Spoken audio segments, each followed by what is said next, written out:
Hey everyone, I'm Allie Beversdorf. I am a clinical nutrition and integrative health grad student with only 2 weeks to go before I officially graduate, and I'm also an integrative health coach. And I want to welcome you to my kitchen.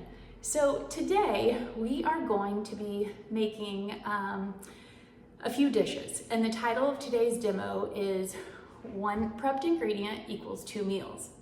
So the idea behind this is, I know at least for me and many of my clients, our busy lives lead to chaos during the week. So getting nutrient-dense food on the table at night sometimes can be really challenging. So for me, I needed to make it more efficient for myself. At the time, years ago, when I started batch cooking, I was working full-time, traveling a lot, had a spouse and 3 young kids. And as James Clear says, we don't fall to our habits, we fall to our systems we have in place. And for me, I did not have an efficient system to prep food on the weekend that didn't take an entire Saturday or Sunday to then have food ready for the week. So that's where batch cooking came in. And basically what it is you are prepping 1 ingredient in bulk to then divide out and use later in the week. It is already cooked, so you're basically just warming it. And when you do this, you can use different flavor profiles because we don't want food to be monotonous and boring.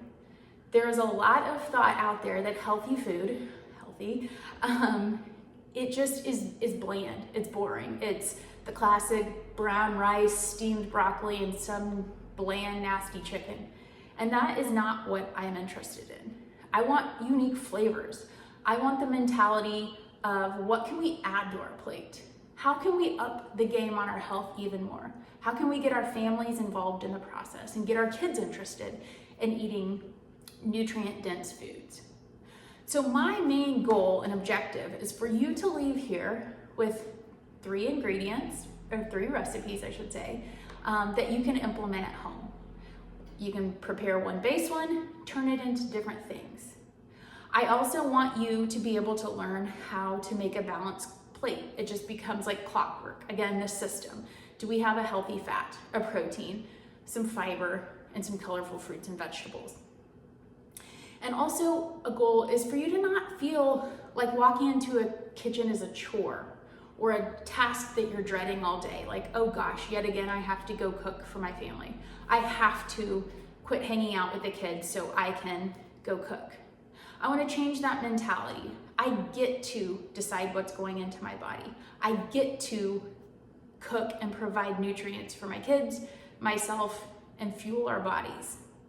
My grandmother is in an assisted care center for memory care. She has dementia, and she's at the point now in this care center, she no longer gets to decide what she's eating.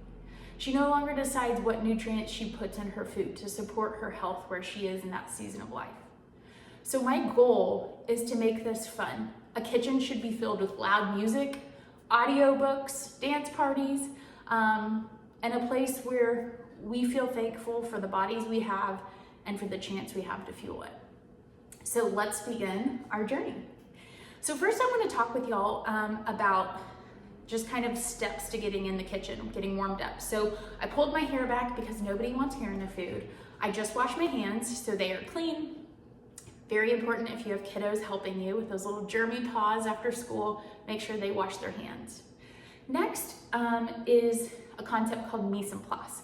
Basically, it just is a French term for putting everything in its place or gathering things. So I'll show you a few of mine. Like the chicken, it's ready here. I have my spices for our base recipe already measured out here. The liquid that we need for the chicken, already pre-measured.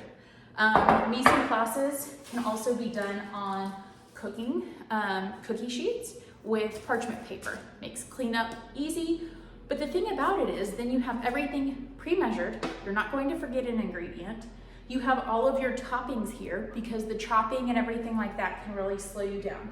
This makes for a much more enjoyable, calm vibe when you're cooking, because at that point you're just adding. You're not hurrying to chop something before it boils or after it simmers. It's all done. Another thing I wanted to share is I have started using just a tray to put all my utensils I'm gonna need on.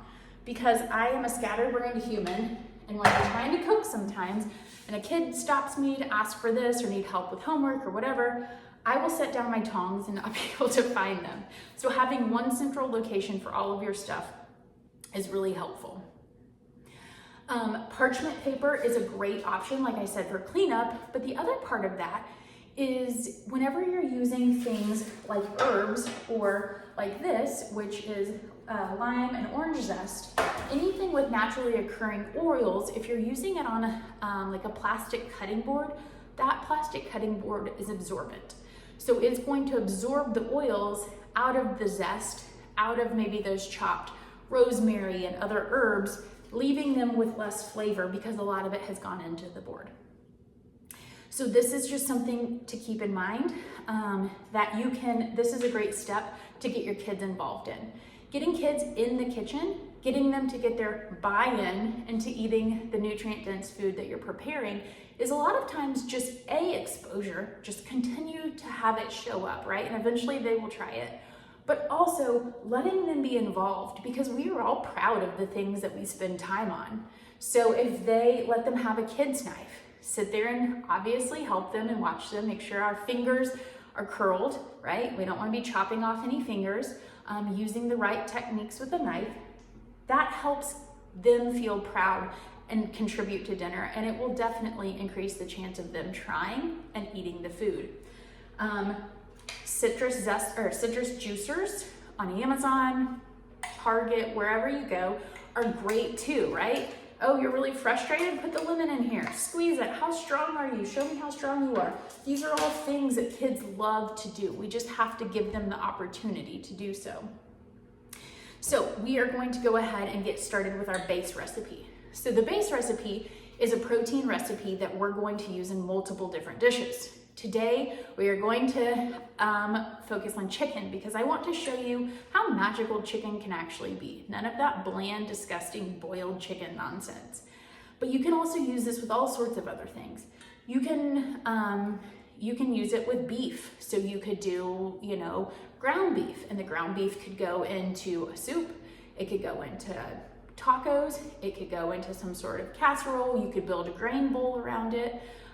You could do sausages, you could do eggs and make hard-boiled or jammy eggs. This could be for breakfast. They could go in a pho or other soups, or just have as a snack. So fish, pork, all sorts of other options too, but today we will be talking about chicken. The other thing I want to talk about before we get started is just the importance of protein. And we'll cover this more in detail later, but protein is going to help us stay full. It is important for blood sugar balance. It's important for, like I said, satiety, feeling full, but it's also important for muscle, building muscle, and for kids as they're growing. So having a prepped protein on hand is going to be a weeknight hero for you, because that's usually the step that derails us when we've had a long, tiring day. So for our base recipe, we are going to just do shredded chicken. We are going to do it on the stovetop today, but you can absolutely do it in like an instant pot, just an electric pressure cooker. Go online, there's lots of recipes on that. So I have my chicken in the bottom of my pot. I have some olive oil already in there. You don't have to use oil. I like to, it adds a bit of fat. You can either use chicken breast or chicken thighs. Today I want chicken thighs.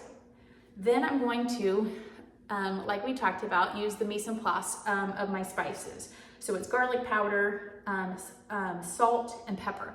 We want to make sure when we are poaching any kind of meat, we have enough salt. We want it to retain its juicy flavor and not be dried out, and we want it flavorful. So you just sprinkle that in, and then at this point, we're going to add our liquid to poach it in. Poaching is not boiling. Let me repeat that is not boiling. It's just a simmer over medium heat. So you can use different liquids to do this in. Today, I chose a mushroom broth. You can do something like a bone broth, a stock, even wine. This is your kitchen, right? You make it fun. You decide. You're the boss. No one needs to tell you what to do. You can also add fresh herbs in it. You can add garlic cloves, onions, just the different aromatics to make it not taste bland. So then you're gonna take your liquid. I again have mushroom stock, and you're just going to pour it over your meat and your seasonings until it's covered. Gonna depend on how much you have, but then you're just gonna take this to the stove top here. You're gonna go over medium heat for about 15 to 20 minutes. Obviously going to depend on how much meat you have and what kind of cuts you have. But for the chicken, it should be about 15 to 20 minutes. So the magic of creating videos, and for time purposes, we are going to have our pre-made chicken that I used the same technique on here. I put it in a big glass bowl. This is actually from my stand mixer. You can use a regular bowl or whatever. At that point, you just shred it with forks. I don't love doing that. I don't know why, but I don't. So I saw this hack on Instagram years ago. So you can either use the big stand mixer with a paddle attachment or one of these handheld mixers. You are going to take your kitchen towel, clean, obviously, no dirty hands on this, and you are going to turn it on and you're gonna shred it into whatever sizes you want. So excuse the noise. And you're gonna determine, based on the dryness, if you need to add more liquid. So you can have it,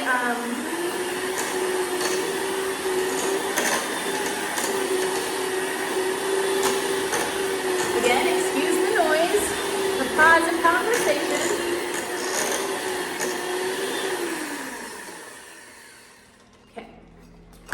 So you can see now, easy peasy, it's shredded. All I have to do, wash these, clean up as a breeze, right? I take out of the pot, I take all of my chicken and put it into like a glass bowl, like I said, like this, and I reserve the liquid. If it looks really dry, I will add this to it. We want it to reabsorb. We do not want like cardboard consistency protein. That is gross and nobody likes that, and that just honestly hurts my feelings for America to have to eat dry chicken. So you have this, and now this is it. That's all. 30 minutes later, you spend a Saturday afternoon, 30 minutes, maybe Sunday, whatever your day is, you have 4 pounds of chicken ready to go into 2 separate meals. I will then take, if I were prepping this all and then cooking the rest of these on different weeknights, just 2 glass containers. I put them in there, pop them in the fridge, they're ready to go. I also would suggest always just tasting what you've made, right? If it tastes like it needs more salt, add more salt. You don't want to just assume you got it all right. You can always adjust, right? You can always add. So this chicken, it needs a tiny bit more salt. So I always have my salt cellar around, add a little pepper, but just think about when you're adding a base ingredient, you don't want things so salty or so flavored that it messes with the other flavors that you're creating later in your dishes. But you want it to taste seasoned enough that you wouldn't hate to eat it by itself, right? Because all of these flavors build on one another. So at this point, it is time to move on to making the buffalo chicken. So buffalo flavored anything is one of my very favorites, and it is like the love language of my teenage son and my husband. So Sundays for football days, if we're watching football, having this available, it's amazing how quickly it goes. I also will modify the amount of buffalo sauce if my littles are wanting to eat this. If their taste buds don't tolerate as spicy, you can always adjust the recipe accordingly. So one tip I would say is having in your refrigerator, if you're really trying to save on time, is you're gonna have whatever dish you're gonna bake this in, your glass bowl with your prepped chicken, and all the ingredients literally sitting like this in your refrigerator. You take it out, maybe it's a Monday night and work was nuts and it was a real smackdown with child sports and all the things. Everything you need is right here. Today though, we have our ingredients, our mise en place right here. So I, for one, do not like dirtying extra dishes. So you take your casserole dish, your cooking spray, always look for pure cooking sprays. This one's an avocado oil by Chosen Foods. So on the back I look and it just says avocado oil. We don't want propellants and weird emulsifiers and other things in it, right? We want olive oil, we want avocado oil, coconut oil, whatever it is you're using. Look for ingredients that you know. So just spray it on your pan, and we are going to take that half of the chicken you already pre-measured, but today we're eyeballing, and we're gonna dump it in our pan. I'm going to mix the rest of it just in the pan because, like I said, I don't want to create more dishes for myself if I don't have to. Cleaning dishes as you go saves you time and mental energy. We have our salt and our garlic powder that we've pre-measured here from the recipe on the handout you'll have. Just gonna sprinkle all over the top. We are going to use my favorite thing I've ever gotten in my stocking. It's called a spoonula. So it's like a spatula, but a spoon. So it makes this like getting things out easy because it's flexible, bendable, and it's shaped like a spoon. Regular spatula spoons work too. So that was the mayonnaise. It is an avocado-based mayonnaise. So it's got whole eggs. Here it is. Looking again at the ingredients. It's all things, I don't need to be a food scientist to know what this is. Avocado oil, organic eggs, organic egg yolks, vinegar, sea salt, organic rosemary extract. I know what those are, right? Avocado oil is gonna give us that healthy fat we want to help balance out our plate. Our buffalo sauce, again, looked at the label. I know what all these ingredients are. So we're gonna dump it in, use our spoonula to get it all out. It's like on the Food Network, whenever you see them preparing things and like they kind of dump it in, but like half of the sauce is still in the measuring cup and they just like for TV keep going. And I'm like, what? Oh my gosh, you're wasting so much ingredients. It drives me absolutely nuts. So don't do that, right? We wanna be mindful of that. And at this point, I'm literally just mixing all of this together. Is this gorgeous and pretty? No, it's not. But it will be because we're gonna add colors to it. But we eat with our eyes, right? So having colorful things and different textures matters. But while you're mixing it, I know it's not like, wow, that is a gorgeous dish. You're gonna smooth it out into an even layer, and we're gonna pop this bad boy into the oven. Now remember, we're literally warming this up. We're not cooking it, it's already cooked. We're just warming it up. So we're gonna go 15 to 20 minutes, depending, at preheated oven to 350, and we're gonna watch it bubble. Once it's bubbling, we know it's good to go. So this guy goes in here. Perfect. We're going to check on the chicken. Still going great there. And at this point, we are going to chop some veggies. Like I said, having vegetables on hand to add to our plate, we don't want the mentality of, like I said earlier, restriction. What can we add? What can we make exciting for our eyeballs? Different textures, taste. Challenging our kids to what kind of foods can we get in that are like the rainbow? Did you get all the colors of the rainbow in today? Because each one has a different job. Each one has active compounds in them that help with inflammation, cellular oxidation, and radical damage to our cells, right? So getting kids to like think about the different colors they're eating is a great game to play to get them to eat more. So we've got a red bell pepper, we've got cucumbers. Most kids I've found really like these. So getting them involved in chopping is fantastic. So again, I wanna just show proper chopping. You're gonna thumb here on your knife, forefinger here, I've got it here, and then you wrap your hands around. My fingers that I'm chopping with, I'm holding like this, like a claw, because the knife is not able to, it just runs along the side of it, and my thumb is poked inside, right? Because we don't want to be chopping anything off. There is no way to kill a vibe in your kitchen like cutting yourself. So we don't want that.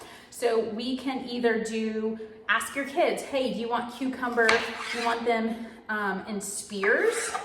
So you can do things like this, spears, that's fun.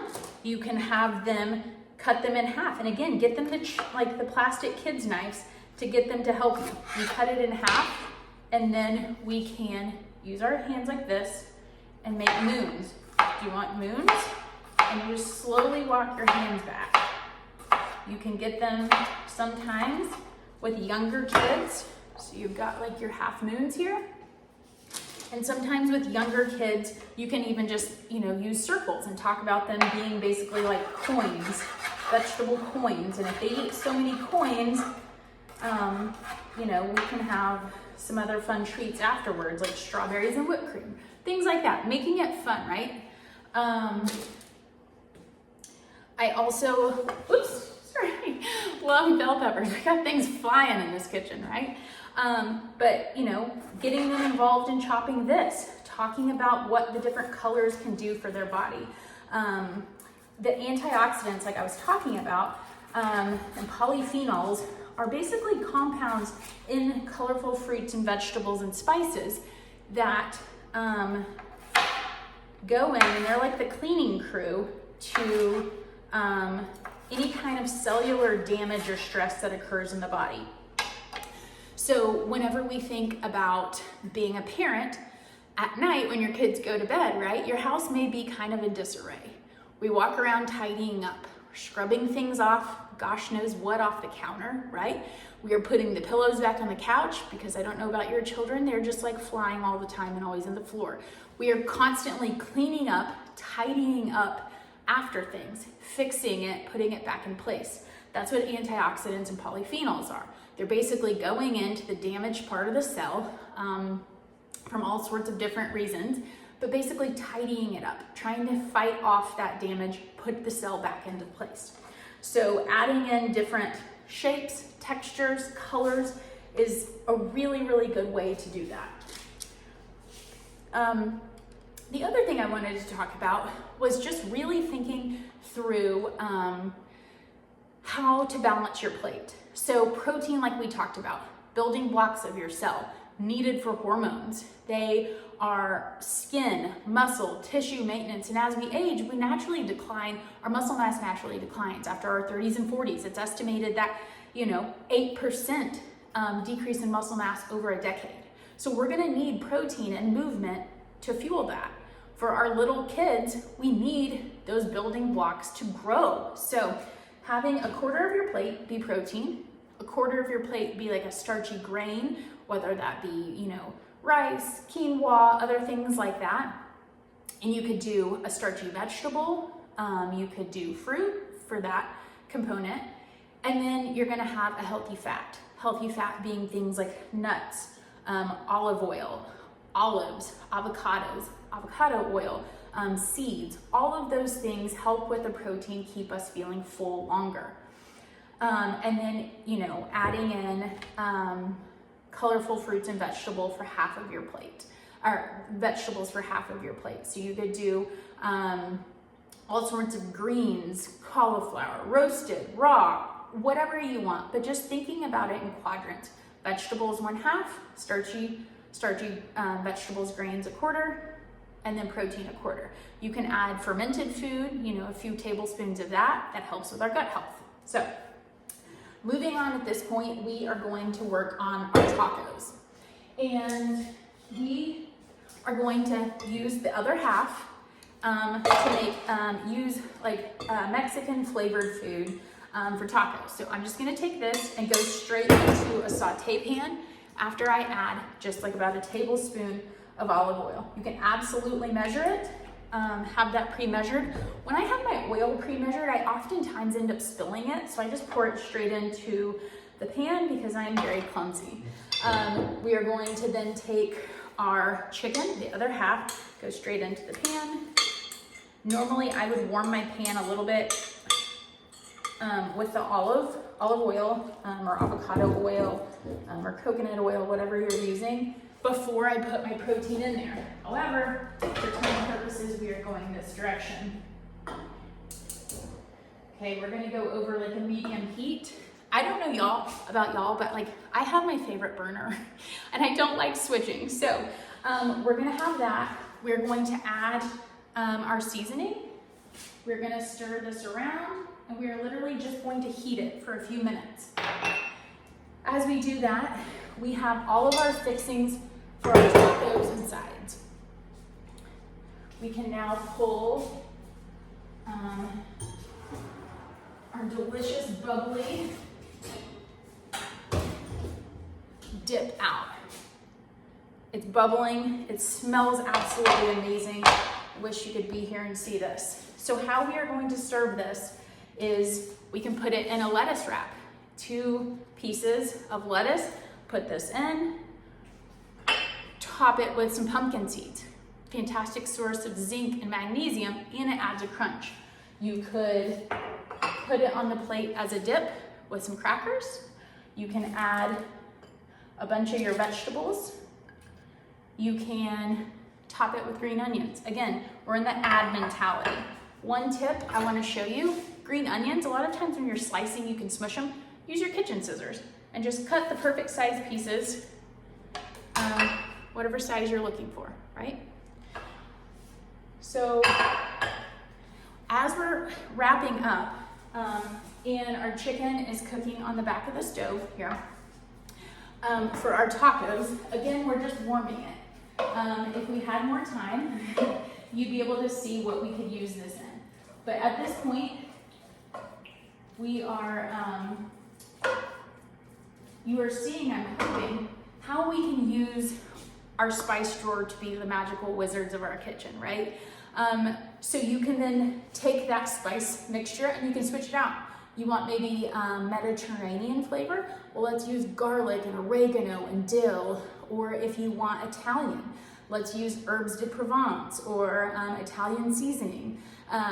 All sorts of different things. You can add different vinegars. You can add different hot sauces. So we're gonna top, we can have a green tomatillo sauce or just a regular mild salsa. We're gonna top it with some delicious zest.